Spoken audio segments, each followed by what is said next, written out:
question is that can I bypass knowing the state of the system? And I have to look at dynamically, I have to look at it as a function of time.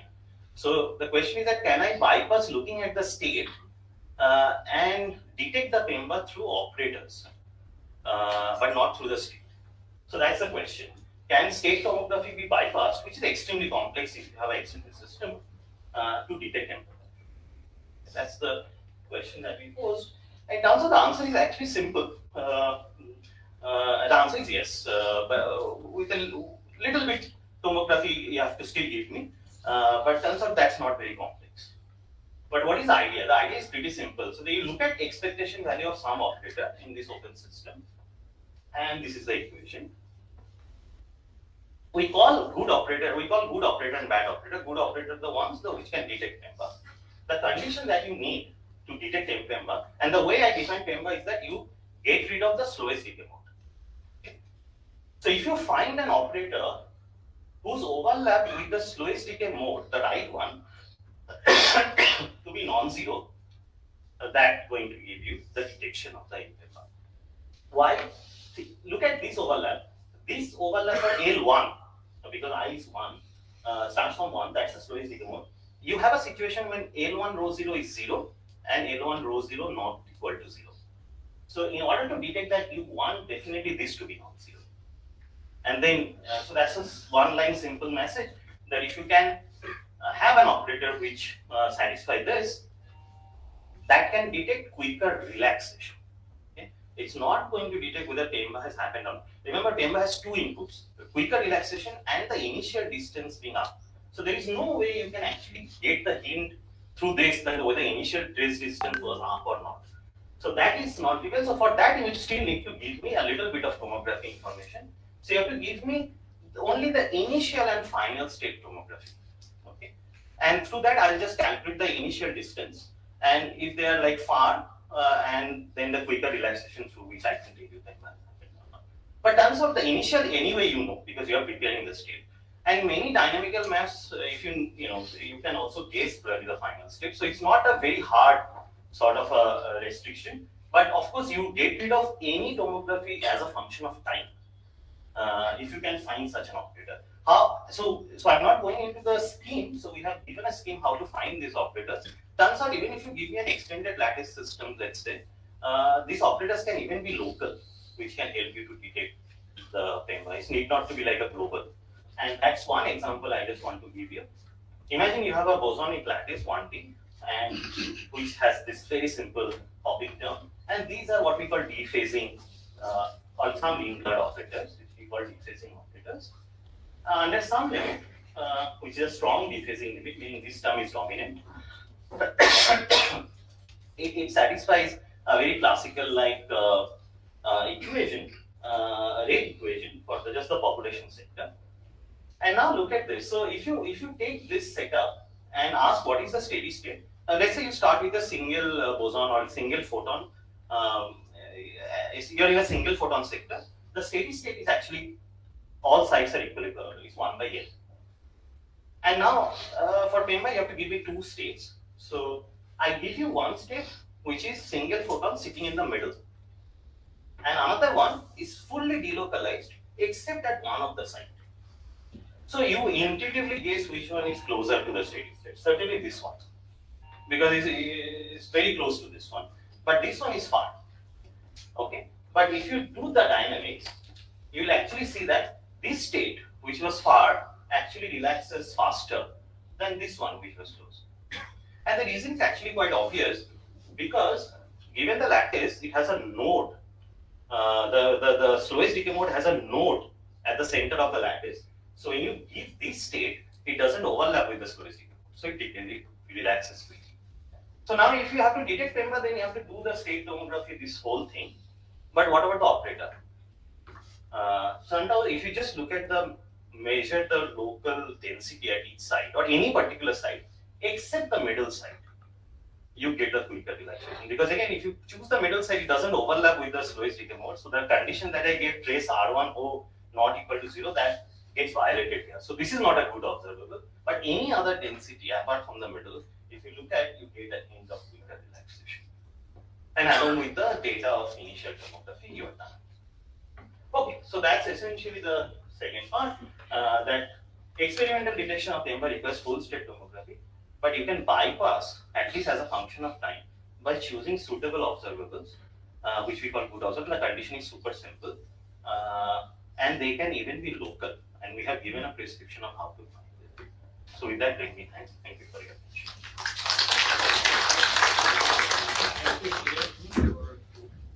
Questions?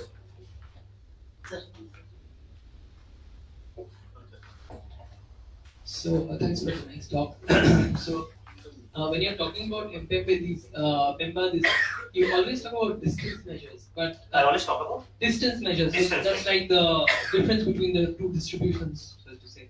But is it not possible to somehow find them from the correlations as well, because they are numbers? No, but you see that the concept, as far as I can tell, the concept comes from something far from the equilibrium and something closer to equilibrium. That already brings a notion of a distance. So I really don't know with escaping that how. No, what I mean is like so you have t equal to 0 correlation, which you get from the distribution. Okay. And then you can find the single time correlation, so t minus t0 throughout until it relaxes. No, sure, that you can do, but how do you identify the fact that which one is far and which one is close to it? How do you give me that information? So you still take the difference? Difference between? The two correlations, you start Oh, from. two, but will that? I don't know, that's what. Yeah, no, that I don't know. That's yeah.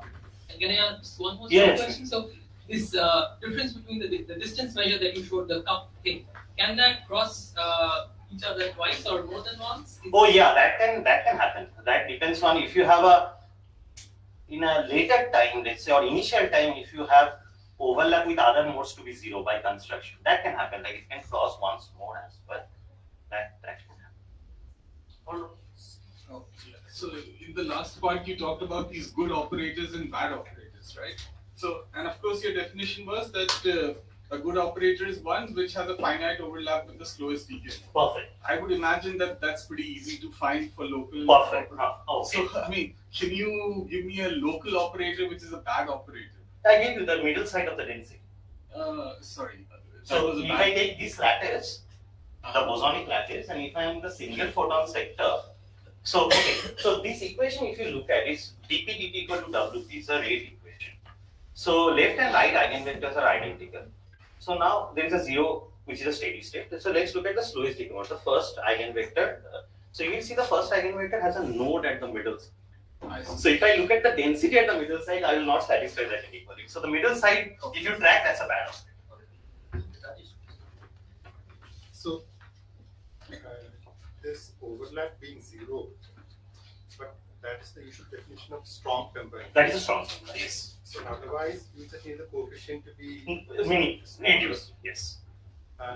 See, for thermal systems, classical systems in thermal equilibrium, Yes. you are guaranteed that the initial distance is larger if the temperature is larger. Yes. The temperature is a good measure. Yes. Yes. But in non-equilibrium systems, we take an average. So if you take like you did, if you take an average of an observable, so that is guaranteed that it comes closer at large times because of the second one. But the initial distance measure, the monotonicity property is difficult to prove. Yes. I Yes. think that's a same statement you're making. I think yes. Yes. Yes. So if you use a macroscopic variable, it's difficult to define the distance Agree. measure Yeah. unambiguously. Yes. Yes. The other comment is this Aristotle Huh. thing. Have you taken a look at that Aristotle's book? No. So. See, the interpretation of that is like Veda interpretation. Oh, I see. Oh, I see. Okay. No, I haven't looked at it. It's just a set of obscure statements he has made, and Okay. Okay. So I cited this reference. So I was actually looking up the history, and this particular reference. Yeah, this is where Science Tech Delhi. This is water, sometimes hotter, I sometimes see. colder. Okay. No, okay, I'll definitely take a look, and we'll see this board. Yes. So you mentioned that on the relaxation of an operator, without the dressing, it was not a monotone. But when you dressed it, it was. So what was the logic? Was that because so for the Hamiltonian thing, was that the logic that the operator did commute with the ambiguous? No. So you have to find some distance measure which replaces monotonicity. My statement was that the standard ratios that you know, which people have looked at for the states and the corresponding measure involving states, they're all monotonic in decaying, like Frobenius distance, trace distance, and crucially rely on the fact that the evolution map is a CPTT map. But what I'm saying is that if you just brute force take those definitions and put instead of row the operators evolve under a non-CPTP map and we'll never be able to guarantee that it's a monotonic decay. What we showed is that but still you can put up a distance measure, which is this dressed one. That has a purely mathematical answer. Honestly, there is no. I mean, I can only tell you why the dressing is important. That much I can tell you, but that structure is still not a very trivial one to physically really say anything. So last question quickly. Yeah. So this 1963 effect, which you mentioned, right? I mean, is there some simple explanation for this? Because even this looks pretty complicated. No, so you know this Mpemba how he. So this nine. So yeah. So this one was just an accidentally we figured out. So this paper also unfortunately I haven't looked at like what was the reasons given. No, but is there a theoretical explanation which has been given after this? No, not that I can say very precise. No, I cannot. Alright. Thank you, Vijay. This wonderful talk. Thanks. We have the next two talks, each of 15 minutes. 12 plus 3. So first talk will be delivered by Asti Khalda in this session. So Asti, please.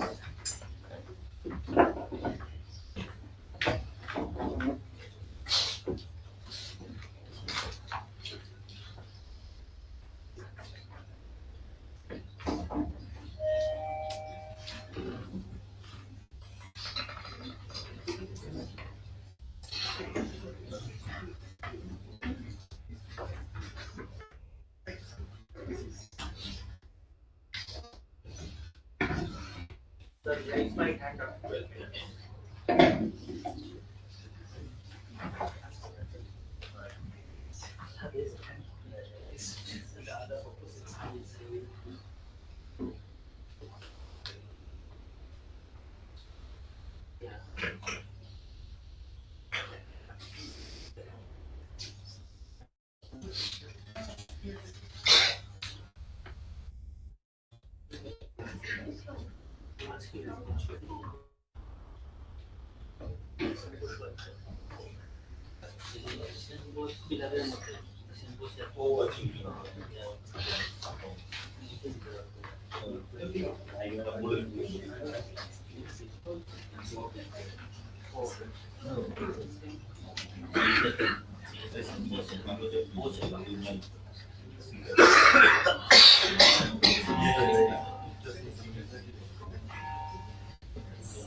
No, now it's okay.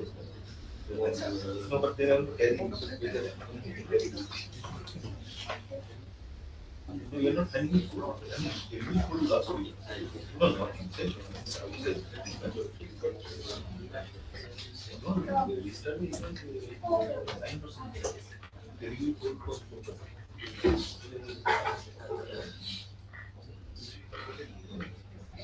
no, it's a nice pleasant food. I mean,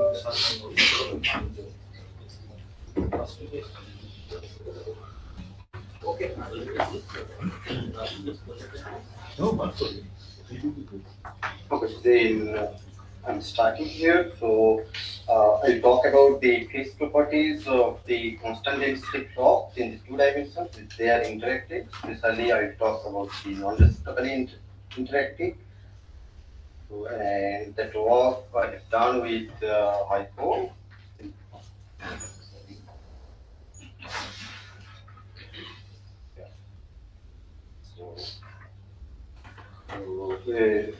I'm starting with the first what is polar active vector that already Sonji already have introduced at first talk. So numerically first when we check it all, when they have started with the moving spin, where the spin has interaction in the local radius with R, and the angle is, will align along the average, and delta theta is stochastic noise, and then with their movement of the particles are just with the self-propulsion velocity, and they have done for the discrete time where delta t equal to 1.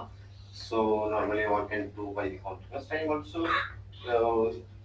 So then if one go from here to the normally phenomenological equation, then first Donald when started with that just approaching the symmetry by introducing the symmetries in the system, and they write the equations totally, but one can find the those equations by post-grading by the two methods, continuous time and discrete time. So what are the phenomenological equations there? So first one was the number conservation, is followed, and second one is the equation for the polarization, where the polarization is the post-grain polarization, that is local, not the microscopic, but like a mesoscopic quantity. So that one is the first is advection. Second one is pressure gradient and diffusion, and then the Landau-Ginzburg interaction, which gives basically that the polarization vector to align in directions, and then the stochastic. So in my talk, I'm first introduce the what is constant density flux, how the birth and death dynamics together they can give the constant density, and then our model, which is the two non-reciprocally interacting flux, constant density. Then I will explain the phases in the main field and also the special fluctuations with noise. So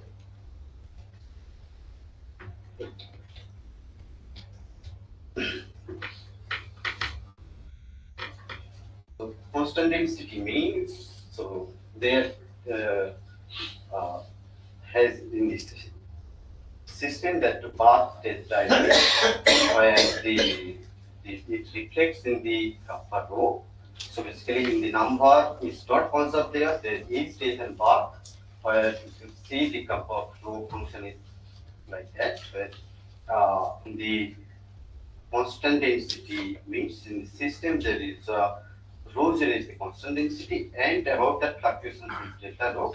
Kappa rho is the pure function where the depth and path reflects totally, and then the expansion of that function where the first derivative kappa of rho is basically gives you in the first equation that the relaxation time, or what is the relaxation time size. So that basically is not hydrodynamic because it is finite time relaxation. So therefore, only if you can neglect the other terms, then only that you can map the density fluctuation is is varying with the divergence of the polarization. Then you can put the divergence of polarization in the pressure, because pressure contains basically the number, the density. So then ultimately equation looks like that without pressure, and the equation will be just for the polarization. So therefore, in the midfield situation where there is not advection, there is no diffusion, no noise, then only you can get the value of the chopping amount, which is h square equal to a, where a greater than 0. Otherwise, it is like this order equation. So in our model, we say it's the minimal model in the field, as a field theoretic, that you can say that A is the one species and B is the other species, and they are coupled by linearly, which is minimal, but still it is non-trivial to find the phase diagram also. So non-reciprocal means we say that C and C prime is C prime equal to minus C. So if M A wants to align with B, then M B doesn't want to align with align and then anti-align as a non-reciprocal. So therefore one can find the phase diagram by the linear stability is the stability of the linear fluctuations in the membrane. So that gives your phase diagram, and okay, so there was phase diagram here. Okay, so this when this term is 0, that is basically the exceptional point which gives you the parallel Fogging phase, anti-parallel Fogging phase, and from parallel Fogging phase to parallel Fogging phase, which is corresponding to that one, you can see the limit cycle. So basically, it's the time-dependent oscillatory dynamics, which we say that in the Fogging system, parallel Fogging phase. So, and this one is the parallel Fogging phase because A and B has the stable fixed point and the with same sign, and here the anti-parallel Fogging phase, like MA, is the different anti-parallelly aligned. So you can see that opposite side of MA. And this point equal to 0, which makes basically this matrix as singular, which one of the concept of the exceptional point. Okay, so the total loaded is with fluctuation and noise is basically the interaction terms here, and toward the Gaussian noise, and these lambdas are the advection and these are the diffusion constant. So the approach is that you have to maintain the symmetry of the system, while the reflection symmetry means if you change the coordinate x to minus x, then your magnetization m to minus m, then the system, the equations will be there. So lambda 1a and bb I write means that it's due to its own interaction, A species and B species. That is this, we say that self interaction, self advection, and AB means the A particle advected due to the B particle. So that's why the AB, and similarly the lambda 1 BA. So basically it is the cross advection terms. We take as the non-reciprocal system. So C C prime is basically proportional to the microscopic model, while the JAB is the microscopically interaction strength.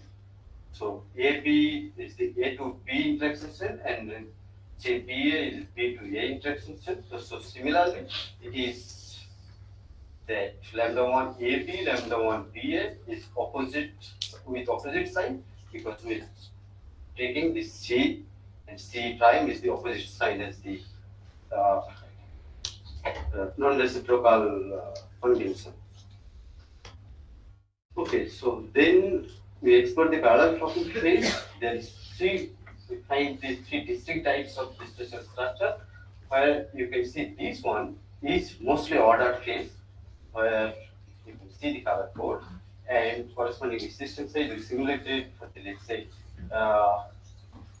1024 plus 1024, but corresponding the domain size is the 950, which we say that the ordered phase, and the domain size, if you calculate like this one, which is basically the double of the correlation length in the system. So the other three structures are it is a very small domain size, and it is the medium domain size. So in the medium domain size, you can see there it is like wavy pattern, but there is no defect. While in the polar system, one can calculate the defect charge like this one, variant of the theta angle in the closed circle. So The close path. 2 minutes. 2 minutes.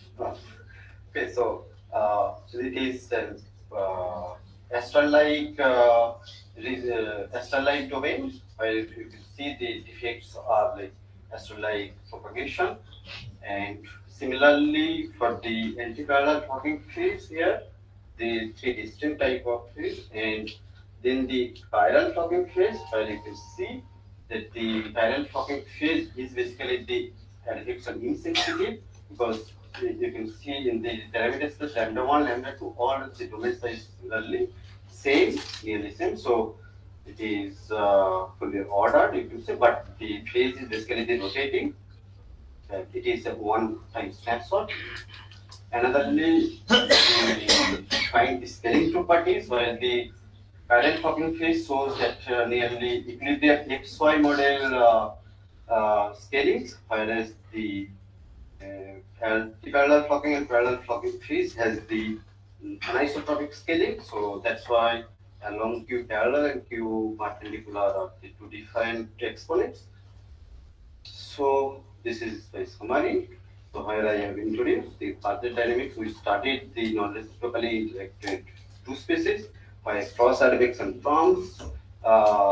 Basically leads to ordered behavior for the anti-parallel, and the self-advection terms leads to the parallel clocking phase.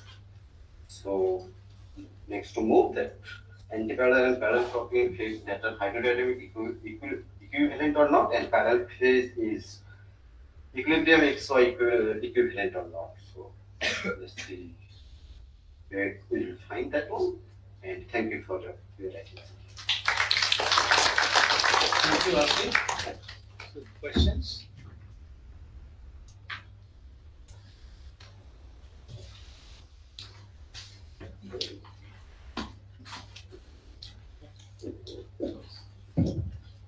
Okay, great.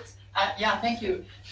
Can you say something about the rotational frequencies in the chiral phase? Did you study this? Yes, so we can calculate in this model in the mean field level. Yeah. And that is maintained also in the noise level also. Yeah. Okay, so as I understand you, this is a synchronized chiral phase Right. you are talking about. Right. Yeah. And what is the frequency in these, or let's say the overall frequencies in the synchronized That I have chiral? expression that I didn't put here, so Yeah. that is related with the A, B, and Yeah. C. Okay. And how is this frequency related to the, let's say, proximity to the exceptional points? So basically it goes to 0, the exceptional point. It can be zero. Okay, this is interesting. Yeah. Okay, Thank yeah, you. because it's different. I want to more show some results where we see opposite Yeah, behavior. but in this system is basically continuous. So I if see. you move towards the exceptional point, it goes to 0. I see. Okay, thank you very much. Any other questions? If not, let's thank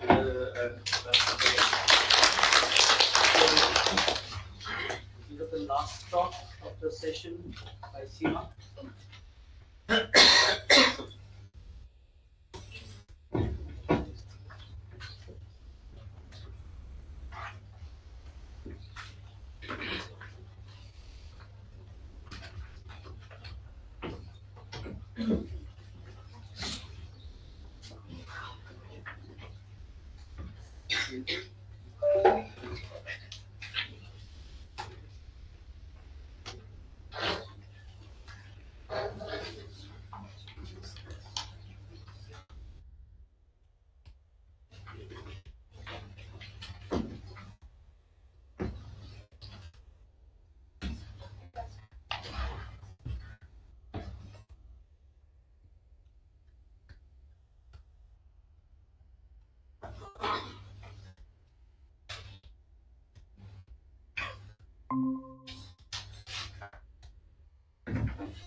Good morning. I am Seema. So I will talk about the dynamics of chiral particles and hydrodynamic instabilities. I would like to thank the organizers for giving me this opportunity. But before I go to the main part, I would like to point out that I also work on different problems. These are related to integrable systems, dynamics of partors. And the questions in these systems we are asking are, can we write the GHD equations and how can we understand those GHD equations in these systems? And can we understand the correlations of these systems using these techniques? If you are interested, you can look at all these work, and I would be happy to discuss it later. Let me get back to the main work. So I know that many of you are familiar with active matter, but just for the context, let me briefly mention about it. So active suspensions are a large collection of active particles suspended in a fluid, and active particles are particles which consume chemical energy and perform mechanical work on their surroundings. And it has been known that these particles are usually, if there is no external force and no external torque, then the leading order of these is that of force dipole, and this has been measured experimentally. This is experimental results, and these particles are usually elongated in shape, so we can associate a orientation vector P along their backbone, and we can say that okay, an example of this type of system can be thought of an bacterium E. coli, and the type of stress these systems create on the surrounding is dipolar in nature, which is symmetric under P going to minus T. And it is known from the work of these people that if we have a suspension of these particles and we start with an aligned state, then that state is always unstable due to long-range hydrodynamic interactions. And important point is that this instability is independent of self-propulsion. Once we have this unstable state, and we will get some chaotic flows. It has been observed in experiments with microtubules and kinesis motor. Okay, here you can see, and also in simulations where bacterial suspension is studied. And the important point for this case is that this instability appearing, this is independent whether those particles are swimming or not. So the main question that we are asking here is what happens when we have chiral particles which are actuated by some external torque, and we have a bunch of those torque monopoles. What type of instability will happen there? So this is the main question that we are trying to understand. Just before I go to the model, I would like to briefly mention how we can realize these systems in experiments. So one way is to start with a chiral particle which have a fixed magnetic moment, and then use rotating magnetic field. Because the shape of the particle is chiral, this magnetic moment will make it rotate, and because of this chirality, it will translate. This is another activator system. These are also actuated using rotating magnetic field. Here also you can, I'm not going in very detail, but here also you can see that some emergent behavior is occurring. Another way is to use the electric field. Assume that you have a dielectric particle suspended in a weakly conducting medium, and then there is external electric field acting. And after some critical value of this electric field, an instability occurs which makes this particle swing. And if the shape of this part, it will make the particle rotate. And if the shape of this particle is chiral, like here, then because this is chiral and it is rotating, it will translate. So in all these examples, there is some external torque applied on this system. So motivated from this, we are trying to study our system where we have these chiral particles suspended in a fluid. Each particle is spinning around its axis. Because they are chiral, they are translating. So the state of this system is described using the joint distribution function psi, which tells basically what is the probability of finding a particle at position x with orientation vector p. And this distribution function obeys this continuity equation, where this Jx and Jp are the translational and rotational flux. Now the translational flux has three terms. First is coming totally because these particles are chiral in nature. If they were achiral, then there is no sweeping.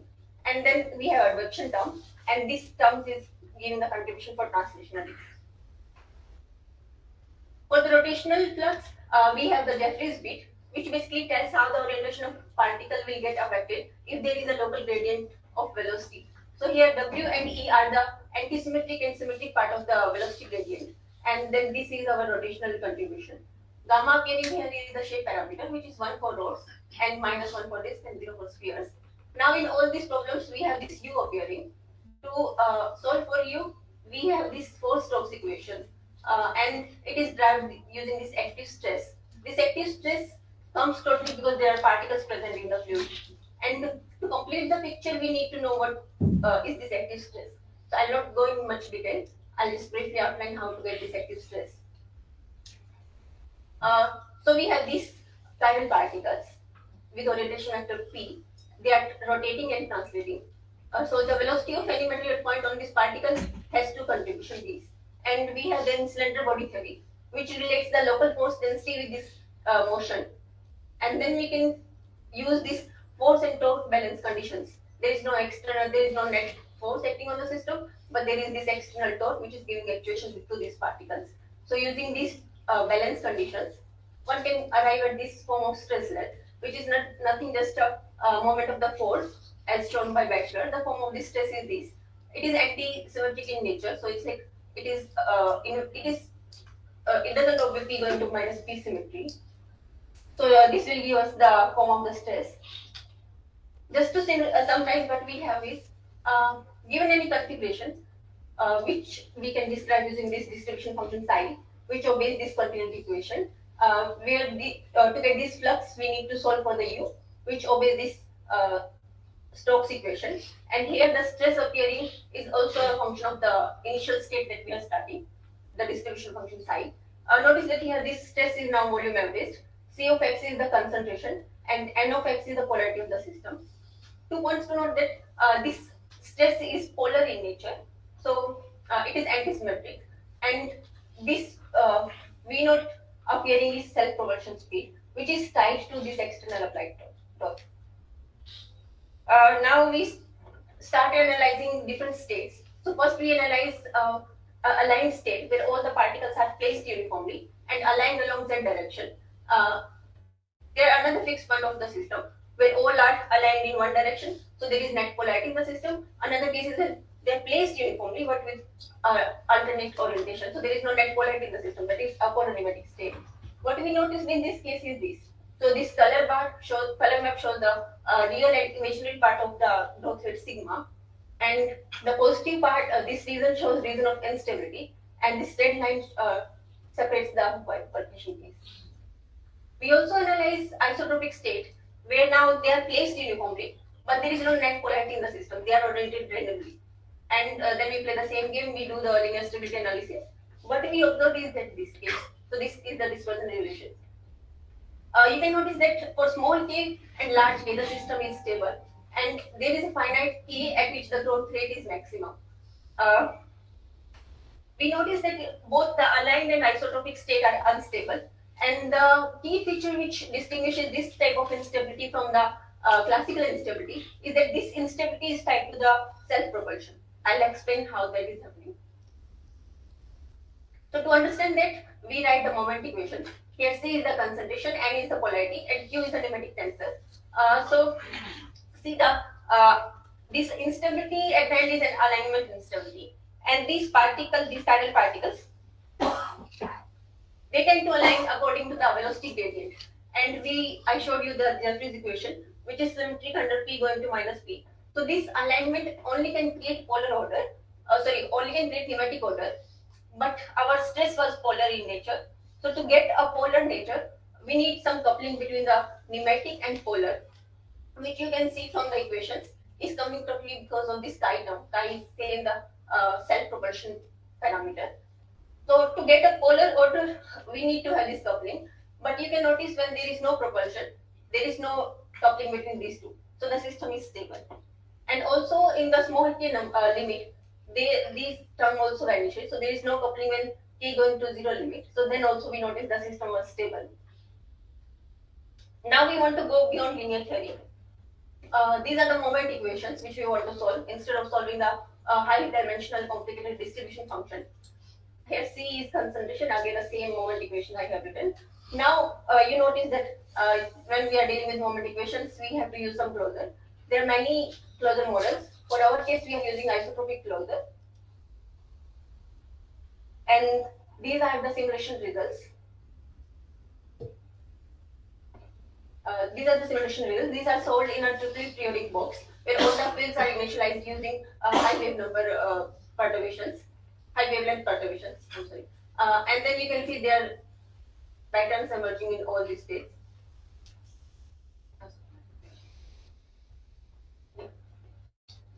So this is the for concentration and vorticity and the polar.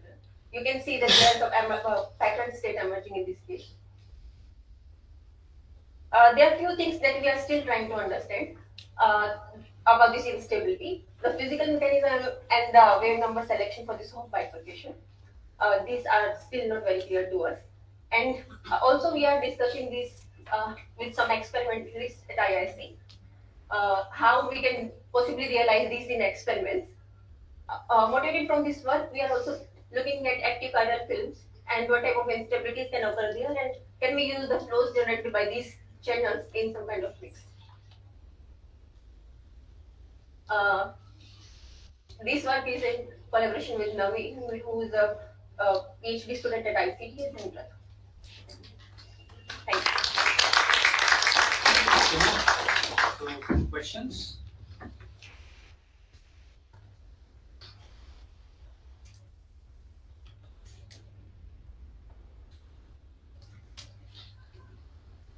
So I have a small question. So the experiment that you mentioned in the where you have the translation occurring because of the instability. So these particles are also of chiral nature, or yeah. So yeah, they are helical in shape. So it's like this external magnetic. They have magnetic moment. This external magnetic field is making them rotate, and because of this coupling, because of their shape and geometry, and this experiment was carried out with a single particle, or this is for single. So you have any idea what happened for any particles? So that's what we are trying to discuss with those experimentalists at ISC. Alright, so there is no question. So let's thank Sima and all the speakers of the session. So now we sort of move to the key break, right? So we have any announcement to make? Okay, the key is outside and it's 30 minutes. At 11:30 we're going to start the next session.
I'm